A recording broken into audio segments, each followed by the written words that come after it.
Hello my guppies, and welcome to Grandma Mermaid's home. I'm so happy you can be here with me today. I want to bring you tales from all across the land and deep under the sea. I hope you'll enjoy your time. Oh, who's this? Hi, sweetie. No, they're nice. They're not scary. Here, look closer. See? This is Shelly. What do you need? Well, of course you can be one who picks from the treasure shell. So when I tell my stories, we go over here and we see if there's something cool. Oh, there is in the treasure shell, and this reminds me of a story. This is a silk cocoon, and they raise silk in Japan. Can you help us see where Japan is? Here is Japan, right here, faraway country. So today I'm going to tell you a story, a mermaid story from Japan, okay? All right. This is a beautiful story called The Sea Queen and the Sea Serpent. Would you sit down? Do you want to sit down and listen? Okay. Once upon a time, a long, long time ago, there was an earthquake in Japan. The earthquake caused a volcano to come up out of the ocean. It burst up, lava flowed down, and it made an island, a beautiful island. As the volcano softened, as the lava stopped, as plants grew on this island, as erosion happened, this volcano became an island called Emerald Island. The inside crater of the volcano, half of it went away and the rest of it became a beautiful emerald lake that was as deep could be. And then there was a gorgeous beach right connecting to the lake and to a mountain on the island called Mount Makami. All around Emerald Island, unbeknownst to the people who visited there, was the world beneath the sea, home of the Sea Queen and the Sea King. They lived in a palace so beautiful. It was made of seashells, starfish, gems, coral, marble, and other beautiful things. There were gardens full of seaweed and other flowers. The Sea King was in charge of all the tides. You know how the waves come in at the beach? He blew the wind so the waves would come in. He stirred them up so that they would froth. He brought the rains. He caused the floods. He made rivers flow. He made lakes be still and be riled up. The Sea King never left underneath the sea. But the Sea Queen had a beautiful sea green dragon, and she liked to fly on this dragon and come up to the Emerald Island. They would land on the beach, and she would hunt around the emperor's court until she found a red and a white kimono, and she would put it on and disguise herself as one of the ladies of the court, for the emperor of Japan loved to vacation on Emerald Island. The Sea Queen loved Emerald Island so much that one year she built a summer palace there, right on the beach. She made it out of beautiful things that she could find. She found servants that would come and help her. She planted mulberry trees, and mulberries are what are fed to silkworms. Inside of this silk cocoon is a little silkworm. He's not with us anymore, but you can hear him rattling around.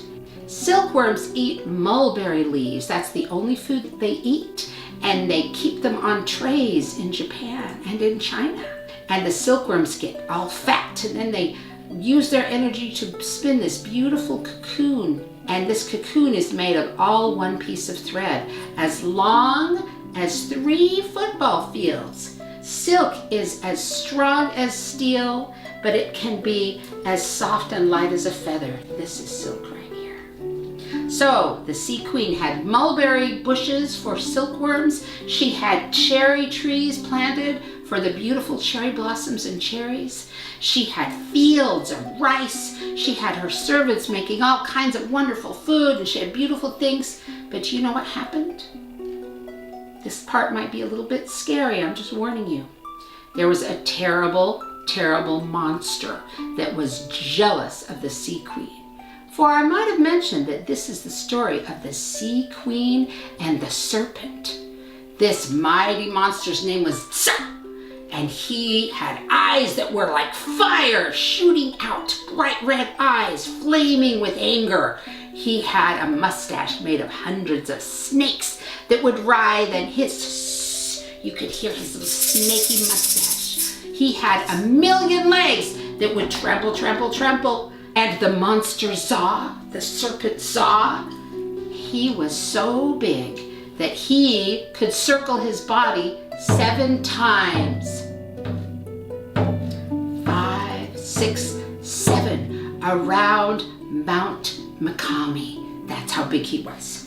Za was very jealous of the Sea Queen's beautiful palace and all her things. He came in one day. He ate all the mulberry bushes.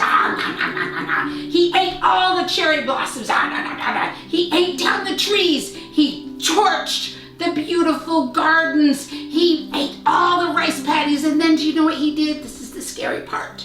He went into the palace and in one gulp he went, He ate all the servants of the Sea Queen. He chewed them up and spat out their bones.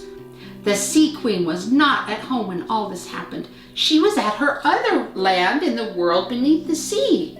She came flying in, and she saw her lands devastated. Her dragon was so sad he went back into the water. She looked around. She saw that her fields were gone. Her mulberries were gone. Her cherry trees were gone. And worst of all, her servants were all gone.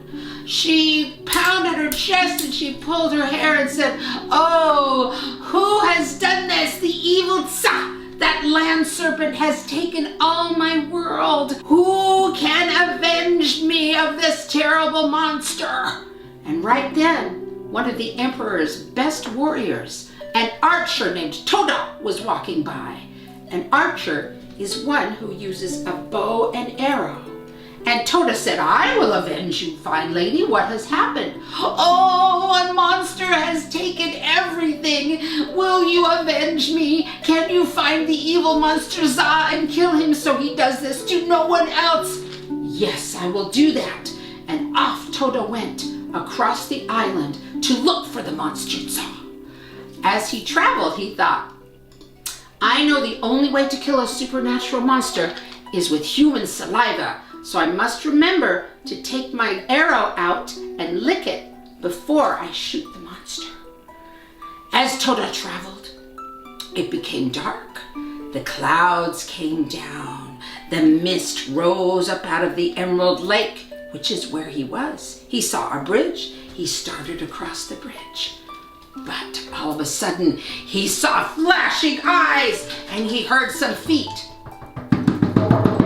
He looked around and it was the evil monster Za coming after Toda. Toda turned and ran. But he remembered, "Oh, I must avenge this woman." He pulled the arrow out and he shot Za, and the arrow went pew! It bounced off Za's head and didn't do anything. Do you know why? Of course you do. He forgot to lick his arrow. What am I going to do? Well, Za got angered. He started chasing after Toda right along the bridge. And this time Toda said, "I will stand my ground." And he reached back for his arrow. He licked the arrow. He put it in his bow and went pew, pew.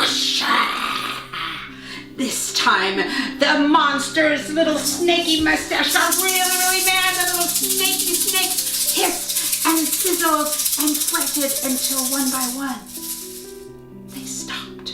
Pretty soon they hung limply and they died. His feet were scrambling across the bridge until they stopped. And one by one, Za's mighty legs stopped running. Za slid across the bridge and down into the water with a mighty splash, never to be seen again. Oh, Toda breathed a sigh of relief. He was so happy to be done. But all of a sudden, he looked behind him and he heard whoosh, whoosh, whoosh. He saw a dragon coming toward him. "Oh no, must I kill another monster? How many monsters does this island have?" But he looked and he saw a beautiful woman who was so bright he could barely see her. He shielded his eyes and said, "Who are you?" For she was riding on the dragon. She said, "I am the Sea Queen. You avenged me without even knowing who I was. You risked your life for me and you slayed the evil monster Tsa. You killed that serpent with no thought of your own life." Toda said, "Well, I don't know about that. I mean, I was a little scared." "No nonsense. You must come with me so that I may grant you many gifts." You really don't need to," said Toda, who was also kind of speechless. The queen said, "Come with me under the sea." She clapped her hands 3 times, and the most beautiful boat Toda had ever seen rose up on the beach. It came out of the water and came over to him. "Climb into the boat, and when you come with me and my dragon under the sea, it will help you breathe." So the Sea Queen went on her dragon under the sea, down and down and down they went until they came to the capital of the world beneath the sea, where Toda was so surprised to see this beautiful palace made of coral and marble and shells and gemstones and gardens of seaweed and other beautiful flowers and jellyfish and things he'd never seen. The most exciting part of this journey, Shelley, would you help me with this part? Thank you. Were the Mer People, the people that lived under the sea. Some of them had fish tails, like mine.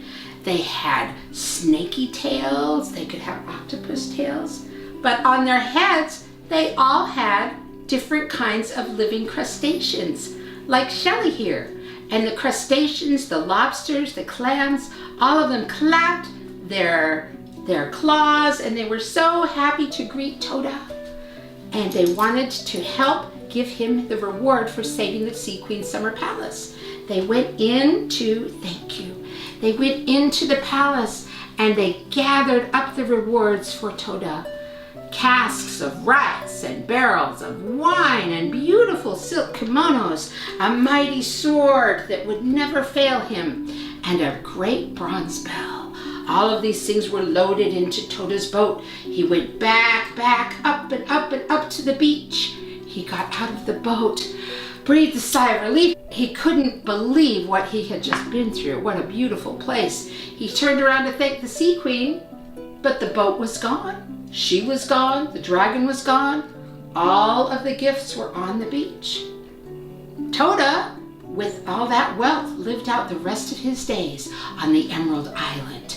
And the Sea Queen's gifts gave more than he could ever imagine. The casks of rice were never empty. The barrels of wine always overflowed. The beautiful silk kimonos never wore out. The sword won every enemy he ever fought. And the great brass bell is still there to this day. If you go to Emerald Island and you ring that bell, they say that you can look down into the Emerald Lake and you can see the glistening palace of the Sea King and the Sea Queen. That is the end of the story of the Sea Queen and the mighty serpent. I just want to say goodbye. Oh, I can see some of my friends here today. I see Esther. I see Beatrice. I see Aliana. Oh, and I want to give a special thanks to Julia and Aaron and Lizzie. Thank you so much for watching. If you want me to see you in my magic looking glass, go ahead and drop me a line. Send in a little picture of our story, or you can check out grandmamermaid.com, any of that fun stuff. And now it's time to say goodbye, but I want you to know that there's no place on earth I would rather be than with you underneath the sea.